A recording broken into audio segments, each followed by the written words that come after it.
السلام عليكم، ايه الاخبار يا شباب؟ عاملين ايه؟ اول حاجه كنت عايز اقولها لكم كل سنه وانتم طيبين. رمضان كريم يا رب علينا وعليكم باذن الله. فربنا يتقبل منا الصيام يا رب.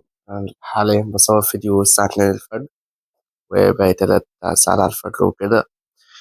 حاولوا ان شاء الله في رمضان وكده تنتظموا في الصلاه وتعملوا اللي عليكم من اعمال ان شاء الله. والله يا جدعان، واحد حاسس ان رمضان اللي فات كأنه امبارح او اول امبارح، يعني كأنه لسه فاكره في اليومين دول. المهم أنا كنت عايز أعمل الفيديو ده برضه بتوع الثانوية، ربنا معاهم يا رب يوفقهم ويحققوا كل اللي نفسهم فيه يا رب.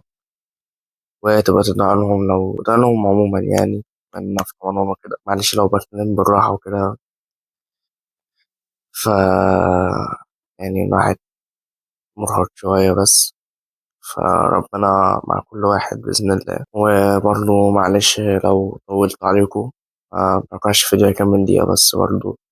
أنا عارف الفيديو ده برضه مفهوش المعلومات أو الحاجة اللي أنت تتفرج عليها أصلا، بس كنت هحاول أعمله بسبب إحنا إن شاء الله داخلين على رمضان إن شاء الله بإذن الله. يكون في أقوى فيديوهات في رمضان هعملها بإذن الله. أحاول إن أنا أنتظم في المحتوى وأنزل محتوى مميز وكويس كده يعني أنزله. أحاول يعني إن شاء الله أظبط الدنيا. إن شاء الله في بكرة، إن شاء الله بكرة فيديو هينزل، بس يعني لايك واشتراك لو عجبك الفيديو.